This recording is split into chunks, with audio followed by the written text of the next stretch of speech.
안녕하십니까. 설린대학교 간호학부 교수 김연옥입니다. 네, 반갑습니다. 자, 일주일 동안 어떻게 잘 지내셨나요? 네, 힘들게 보내진 않으셨고요. 네, 일도 고되시고 아마 강의까지 들으시느라고 굉장히 힘드실 거라고 생각이 듭니다. 그리고 제가 또 울산에 살아요, 사실. 네, 울산에 사는데 또 그저께 또 현대중공업발 또 코로나가 막 발생을 해가지고 되게 막 한바탕 난리가 났었는데 현재 2,000명 정도의 이제 근로자들이 검사를 받았는데 다 음성이 나왔다고 합니다. 정말 다행입니다. 그쵸? 제가 계속 포항을 또 왔다 갔다 하기 때문에 또 포항 주민들한테 또 우리 학생들한테 또 피해를 줄 수도 있기 때문에 예, 지금 천만 다행이다라는 생각이 좀 듭니다. 그리고 어제 사실 강의를 찍었었어요. 찍었는데 제가 저장을 해서 다시 들어보니까 제가 두 배속으로 말을 하고 있는 거예요. 예, 두 배속으로 말을 하고 있는 채로 녹화가 돼버렸어요. 예, 그래서 아무리 해도 돌릴 수 있는 방법이 없어서요. 네, 다시 녹화를 하고 있습니다. 어쨌든 이제 수업을 두 번 하는 격이 되기 때문에 아마 첫 번째 녹화보다 더 예, 수업이 매끄럽게 되지 않을까라는 생각이 듭니다. 자, 그래서 오늘 또 즐거울지 모르겠습니다만은 수업을 시작해 보도록 하겠습니다. 네, 저번 시간에 수업했던 거 좀 기억이 나십니까? 예, 그쵸. 기억이 가물가물 아마 하실 겁니다. 일하시느라, 그쵸. 이것저것 하시느라고 아마 그러실 텐데, 네, 걱정하지 마시고, 이번 수업 잘 따라오시면 되겠습니다. 자, 저번 수업에 양적 연구하고 질적 연구에 대해서 조금씩 언급을 드렸었고, 양적 연구에 대해서는 수업을 다 마쳤었습니다. 그래서 질적 연구 이어서 계속 나가자로 할 건데요. 그때 질적 연구라고 뭐라고 말씀을 드렸었나요? 그쵸? 질적 연구는 실제는 무엇이냐, 인간이란 어떤 존재인가 하는 거에 대해서 파헤치는 연구를 우리가 질적 연구라고 그때 말씀을 드렸습니다. 그래서 질적 연구의 목적은 뭐냐? 현상에 대한 새로운 관점이다. 그럼 우리가 현상 이 얘기는 참 많이 들어봤지만 현상을 정의할 수 있느냐라고 봤을 때는 그쵸. 현상 그게 뭐지? 라는 생각이 좀 드실 거예요. 현상은요, 인간이 지각할 수 있는 사물의 모양, 상태를 얘기를 해요. 그래서 겉에 있는 외면, 그죠? 겉에 보이는 상태, 그래서 우리가 인간이 지각할 수 있는 것, 그것을 우리가 현상이라고 얘기를 해요. 현상에 대한 새로운 관점이고요. 질적 연구는 기존의 양적 연구 방법으로 연구 현상을 충분히 기술하지 못하거나 이해하는데 한계가 있을 경우에 새로운 관점을 제공을 합니다. 그래서 양적 연구가 불가능한 경우에 우리 양적 연구는 통계를 돌려서 우리가 겉에 있는 것들이 이제 숫자로 딱딱 맞아떨어지게끔 하는 것이잖아요. 그래서 우리가 숫자로 딱딱 우리가 각을 맞춰서 이렇게 나올 수 없는 연구들이라면 두리뭉실하게 인간이나 현상이나 이런 거에 대해서 우리가 알아봐야 한다면 질적 연구를 해야 한다라는 것이고요. 그 다음에 이론 개발, 네, 질적 연구는 이론 개발을 위해서도 사용이 될 수 있습니다. 그래서 우리가 질적 연구를 이따가 배우겠지만 질적 연구의 종류는 세 가지가 있어요. 현상학, 근거 이론, 문화기술지 이렇게 세 가지가 질적 연구에 해당을 하는데요. 그 중에서 근거 이론이라는 연구가 이론 개발을 하는데 사용이 됩니다. 그리고 도구의 개발도 할 수 있답니다. 도구의 개발은 사실 양적 연구에서도 도구의 개발이 가능합니다. 근데 베이스는 질적 연구를 가지고 하게 되지요. 그래서 인터뷰를 쭉 하고 나서 쭉 서술을 해요. 그렇게 해서 이제 설문지를 만드는 것이죠. 우리가 연구에서 도구라고 하면 대부분은 설문지를 얘기를 합니다. 연구할 때 어떤 도구를 사용했느냐 했을 때, 어떤 설문지를 사용했느냐 하는 것이거든요. 그래서 우리가 설문할 때 아무 설문지나 갖다 쓰는 게 아닙니다. 굉장히 구조화된 설문지를 사용을 하게 되는데요. 그걸 개발하기 위해서는 우리가 질적 연구를 사용할 수 있다라고 볼 수가 있겠습니다. 설문지 개발하는 거죠. 그죠? 자, 그래서 질적 연구의 방법이 종류입니다. 아까 제가 세 가지가 있다고 언급을 해드렸었죠. 네, 현상학, 근거 이론, 문화기술지 이렇게 세 가지가 있습니다. 그래서 그때도 제가 논문을 조금씩 보여드렸을 거예요. 현상학적 연구 이렇게 붙어 있는 거는 네, 현상학 연구입니다. 현상학 연구를 우리가 할 때는 우리가 면담을 해요. 먼저 인터뷰를 따게 되는데 어떤 질문을 하느냐? 예, 이것은 어떤 경험인가? 이런 질문들을 하거든요. 경험이나 현상의 의미는 무엇인가? 이런 식으로 질문하는 거죠. 그래서 두리뭉실하게 질문을 해 나가는 거예요. 그래서 우리가 암 환자의 항암을 하는 암 환자에 대해서 우리가 조사를 하고 싶다 이렇게 얘기했을 때 항암 환자에 대해서 암 환자에게 다가가서 이제 두리뭉실하게 어떠셨냐, 어떤 항암을 하셨는데 어떠셨어요? 이렇게 질문하는 겁니다. 두리뭉실하게 어떠셨는지 질문을 해서 쭉 서술을 해서 이게 어떠한 현상을 나타내는지 그 현상을 뽑아내는 것이 현상학적인 질적 연구라고 볼 수가 있습니다. 여기 나와 있죠. 인터뷰를 주로 사용한다. 무능고찰은 자율수집 이후에 진행이 된다. 라고 되어 있습니다. 보이시죠? 일상 경험을 탐구하는 연구 방법이기도 하다. 네, 인간에 대해서 현상을 뽑아내는 것. 그리고 근거 이론은 마찬가지. 아까 말씀을 드렸었죠. 질적 연구 방법 중에서 이론의 생성, 개발을 하는 것. 이것이 근거 이론. 그리고 문화기술지는 그때도 예시를 조금 보여드렸어요. 제주 해녀들의 삶에 관해서 문화기술지를 그때 그런 것들이 있다라고 그때 말씀을 드렸었는데요. 문화기술지는 어떠한 문화, 그렇죠? 어떠한 지역이나 이런 것들에 대한 문화라든지 역사라든지 이런 것들을 쭉 나열하는 겁니다. 근데 나열하려면 어떻게 해야 된다? 네, 그 지역에 가서 사람들을 만나서 오래 있었던 사람들을 만나고 뭐 이장님도 만나고 이렇게 해서 인터뷰를 하고요. 그리고 여러 가지 자료, 그 지역에 있는 자료, 무슨 구청이라든지 시청이라든지 이런 곳에 가서 또 자료를 가지고 쭉 기술해 나가면서 이 지역의 문화는 어떻더라 하는 그런 것들을 뽑아내는 것이 문화기술지라고 볼 수가 있겠습니다. 자, 그럼 질적 연구에 제한점이 있겠죠. 양적 연구도 제한점이 있었고 질적 연구도 당연히 제한점이 당연히 있죠. 무조건 좋다라고 할 수는 없는 거예요. 그래서 어떤 제한점이 있겠어요? 선생님들 딱 생각하셨을 때 질적 연구? 딱 봤을 때 그죠? 뭔가 현상에 대해서 얘기를 하고 인간에 대해서 얘기를 하고 인터뷰를 한다? 숫자가 아니다. 생각했을 때 어떤 과학자들 이렇게 얘기할 수 있을 거예요. 예, 가장 많은 의문점은 그쵸.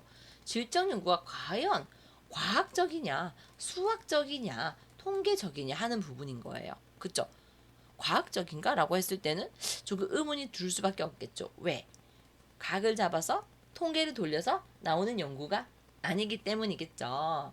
그래서 질적 연구에서는 양적 연구에서 제시하고 있는 연구 설계와 표본의 대표성, 일반화, 연구의 신뢰도와 타당도가 엄격하게 고려되어 있지 않기 때문이죠. 이런 것들은 다 뭐예요? 네, 양적 연구에 필요한 요소들, 네, 통계를 돌리기 위해 필요한 요소들이기 때문에 이건 필요가 없잖아요. 그렇기 때문에 과학적이냐라는 의문을 품을 수가 있는 거고요. 그리고 또 하나, 네, 윤리적 문제겠죠. 왜요? 그쵸. 우리가 인터뷰를 한 그 대상자들, 그 대상자들하고 굉장히 우리가 거리감을 좁혀야 합니다. 좁혀서 얘기를 나누고 삶에 대해서 얘기를 파헤치고 하는 부분에 대해서 굉장히 그 윤리적으로 문제가 될 수도 있는 거죠. 너무너무 깊이 들어가다 보니까 약간 그 인간에 대한 윤리적인 문제들이 조금 발생할 수도 있다라는 걸로 볼 수가 있겠습니다. 양적 연구는 사실 크게 이런 쪽으로는 거리감 그죠 좁히지 않죠. 그죠 그냥 설문을 하고 이런 식으로 진행을 하기 때문에 크게 윤리적인 문제에는 이제 문제가 없을 수도 있겠지만 질적 연구는 윤리적인 문제가 조금 발생할 수 있다라고 볼 수가 있을 것 같습니다.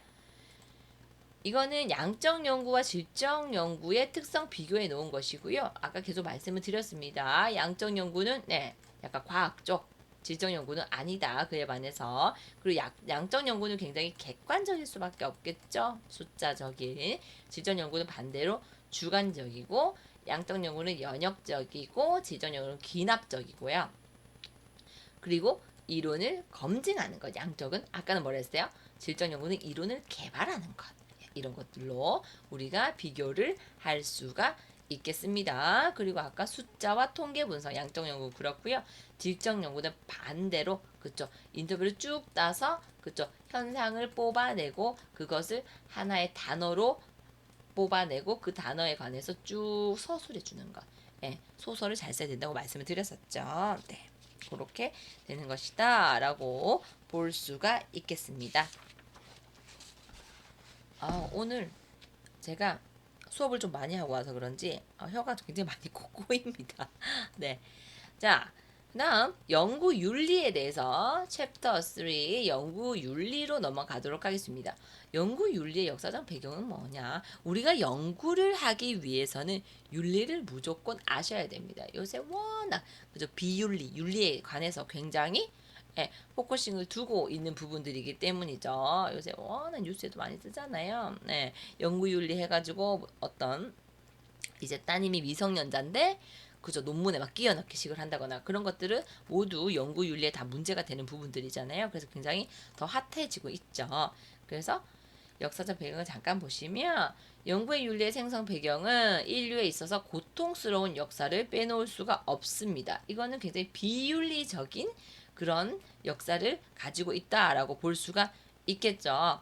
1940년대에 독일 과학자들은 독일 비행사들이 추운 환경에 노출되었을 때 가장 효과적인 치료 방법을 찾기 위해서 포로를 이용한 실험을 수행했다라고 해요. 그래서 생체 실험을 했고요. 우리 마루타 많이 들어보셨죠? 네.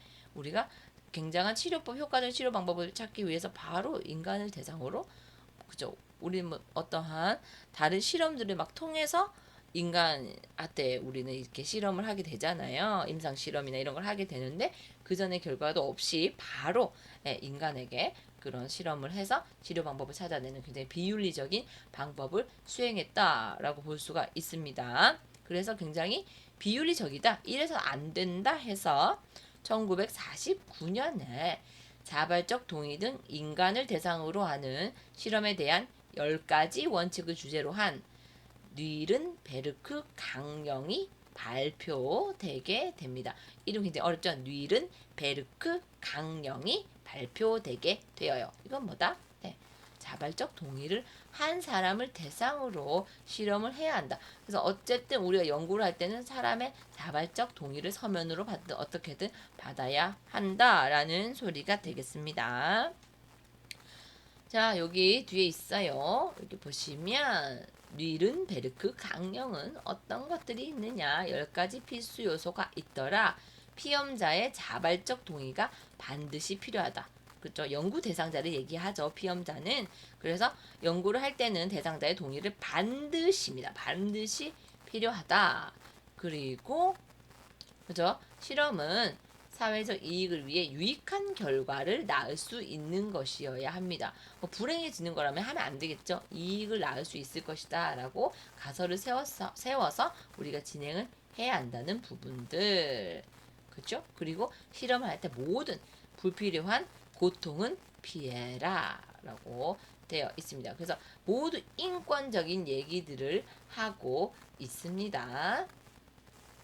자, 이게 뉘른베르크 강령이고요. 자, 여기서 멈추지 않고 이를 기초로 1964년에 헬싱키 선언이 채택이 되게 됩니다. 자, 헬싱키 선언이 채택이 되게 되고요.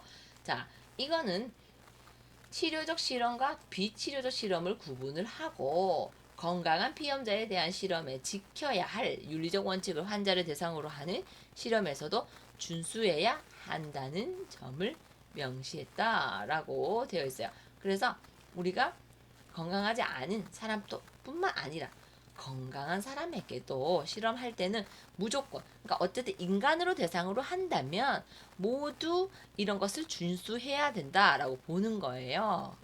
그래서 보면 인간을 대상으로 하는 그죠? 생명의료 연구는 일반적으로 승인된 과학 원칙에 따라야 되고요. 근거가 있어야 된다. 그리고 어떻게 한다? 실험하실 거고 연구하실 거면 우리가 위원회의 사전 심의를 거쳐야 한다라는 겁니다. 그래서 우리가 추후에 지금 현재도 마찬가지 IRB라는 생명윤리위원회가 있어요. 네, 이거는 인간으로 대상으로 한다면 모든 인간으로 인간을 대상으로 하는 연구는 모두 IRB 생명윤리심의위원회라는 거기에 승인을 거쳐서 승인을 받는다면 연구를 진행할 수 있다라는 거죠. 건강하든 안 건강하든 마찬가지입니다. 왜? 인간을 대상으로 하기 때문에. 그래서 결론은 우리 간호학과 논문 쓸 때는 다 인간을 대상으로 하게 되거든요. 그래서 간호학과 논문을 쓸 때는 필수적으로 IRB 승인을 받아서 연구를 진행을 하셔야 합니다. 네. 자, 그 다음에 여기서 멈추지 않고, 그죠? 1979년에 벨몬트 보고서를 발표함으로써 생체 실험뿐 아니라 다양한 분야에서 진행되는 연구의 윤리 기준을 제공하게 됩니다. 자, 벨몬트 보고서는 세 가지 원칙을 얘기를 했어요. 첫째, 인간 존중의 원칙이다. 자, 둘째, 실험 대상이 되는 인간의 복지와 행복을 지켜주어야 한다는 원칙이다. 이거는 선행의 원칙입니다. 선행. 그리고 셋째는 정의의 원칙입니다. 뒤에 설명이 풀어져 있으니까요. 그때 설명을 또 드리도록 하겠습니다. 자, 그래서 연구 계속 이제 얘기를 하고 있는데, 그래서 연구 윤리란 뭔데? 네. 윤리학에서 다루어지는 기본적인 원칙들을 연구에 적용해 과학의 이름 아래 비윤리적인 일들이 일어나지 않도록 하는 분야입니다. 예. 우리가 그래서 연구를 할 때 비윤리적인 일이 일어나지 않게 윤리적으로 할 수 있게끔 도와주는 것이 연구윤리다라고 볼 수가 있겠습니다. 자, 선생님들이 다 포항에 계시기 때문에 세명기독병원, 제가 또 실습 지도를 나가는 병원이기도 해서 세명기독병원 홈페이지에 좀 들어가서 조금 참고하고자 제가 좀 가지고 왔습니다. 네, 세명기독병원에 있는 윤리 강령이에요. 그래서 다른 병원에도 윤리 강령들이 다 있습니다. 인간 생명의 존엄성을 인식하고 파괴와 봉사 정신으로 이러한 윤리 강령을 가지고 다짐한다라고 되어 있습니다. 네, 왜? 환자 그리고 인간을 대상으로 하기 때문에 윤리 강령이 당연히 존재하는 것이겠지요. 자, 인간 대상자 보호를 위한 윤리 원칙 해서 아까 제가 잠깐 벨몬트 보고서를 말씀을 드렸어요. 벨몬트 보고서는 인간으로 대상으로 하는 연구와 관련해서 기본 윤리 원칙, 인간 존중, 선행, 정의를 제시하고 있다라는 것입니다. 인간 존중은 자율성을 떠올리시면 됩니다. 자, 인간 존중을 개인은 자율적 존재로 다루어져야만 한다. 자율성을 존중한다는 것은 자율성을 가진 사람들의 의견과 선택을 중요시 한다는 것이다. 그래서 자율성이라는 것은 우리가 연구를 할 때 자발적 동의를 받고 하고 싶은 사람을 위주로 자율적으로 연구를 진행해야 된다라는 소리가 되겠고요. 둘째는 계속 자율성을 강조합니다. 자율성이 감소된 사람들은 보호받아야 한다. 자율적 존재에 대한 존중이 결여되었다는 것을 보여주는 것은 개인의 판단을 부정하고 개인적 판단에 따른 행동의 자유를 부정하고 옳은 판단을 하는 데 필요한 정보를 제공하지 않는 것이기 때문에 우리는 인간 존중이라는 자율성을 존중해 줘야 된다라는 것이 되겠습니다. 자, 그 다음에는 두 번째 선행입니다. 선행의 원칙이란 연구 대상자들의 결정에 대한 존중과 피해로부터의 보호뿐만 아니라 그들의 행복을 위한 노력까지를 포함하여 윤리적으로 고려해야 된다는 것이다. 그래서 모든 것은 다 윤리적 고려를 해야 한다는 것이죠. 자, 그 다음 세 번째 정의입니다. 정의는 공정성을 떠올리시면 됩니다. 분배의 공정성. 그래서 공평함을 강조하는 것이죠.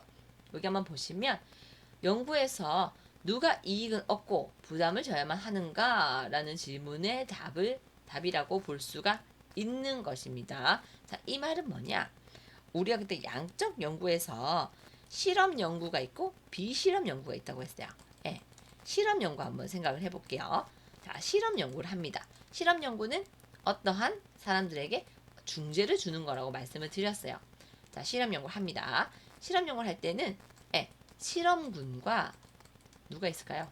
네, 실험 대상자가 아닌 그쵸 대조군이 있습니다. 그래서 우리가 실험군에게 어떤 중재를 줘요. 그래서 제 논문으로 말씀을 드리면 그때 인문 실습을 하는 학생에게 어플리케이션을 제공을 합니다. 실험군에게. 근데 대조군에게는 어플리케이션을 제공을 하면 안 되죠. 안 되죠. 그쵸? 비교를 해야 하니까.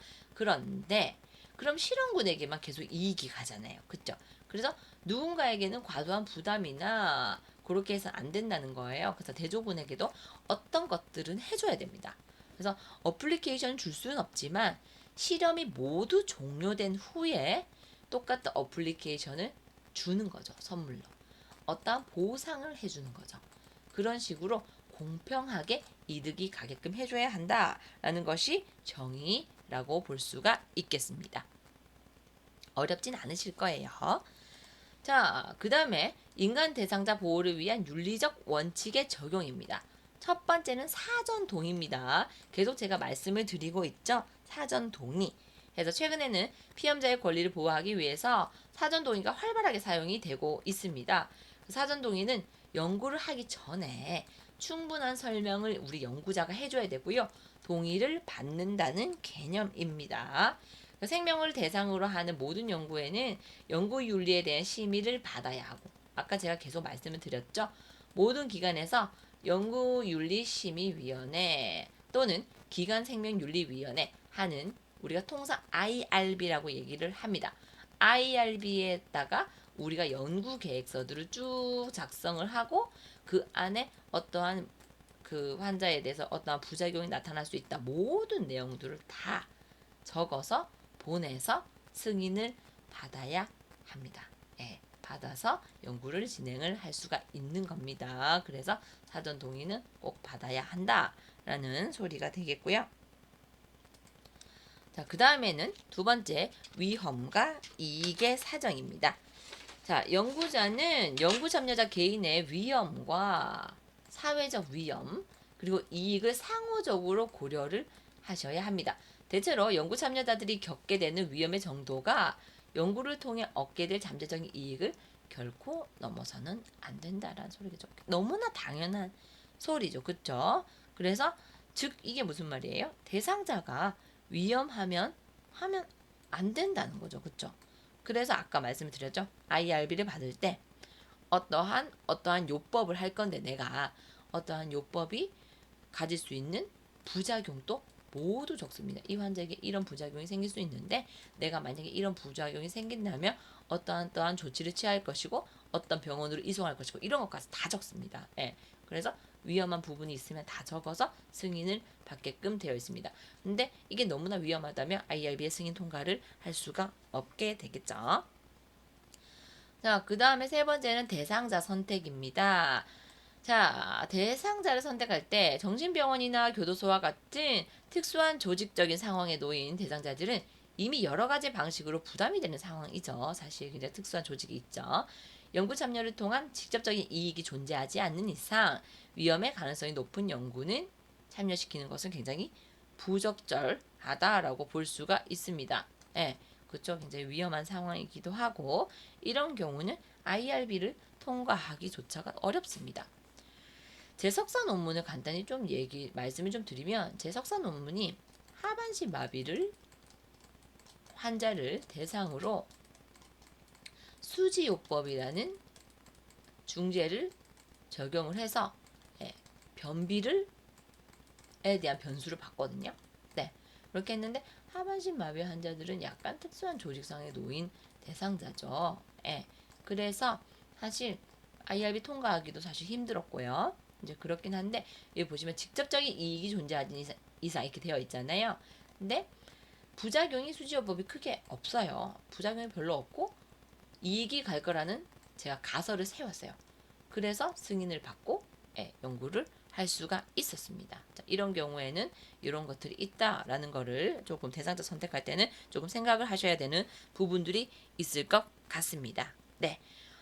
일단 1교시 수업은 여기까지 할 거고요. 굉장히 그죠. 내용들이 어렵지는 아마 않으실 겁니다. 아마 선생님들이 또 병원에도 계시고 그리고 아마 연구를 좀 많이 보시고 해보신 선생님들도 많이 계시거든요. 그래서 크게 어려운 부분들은 아니실 거라고 생각이 좀 들고 잠에서 조금 깨시고 조금 쉬시면서 편하게 수업 들어주시면 좋을 것 같습니다. 1교시 수업 여기까지 하고요. 2교시 때 뵙도록 하겠습니다. 밑에 영상으로 바로 이어가도록 하겠습니다. 수고하셨습니다.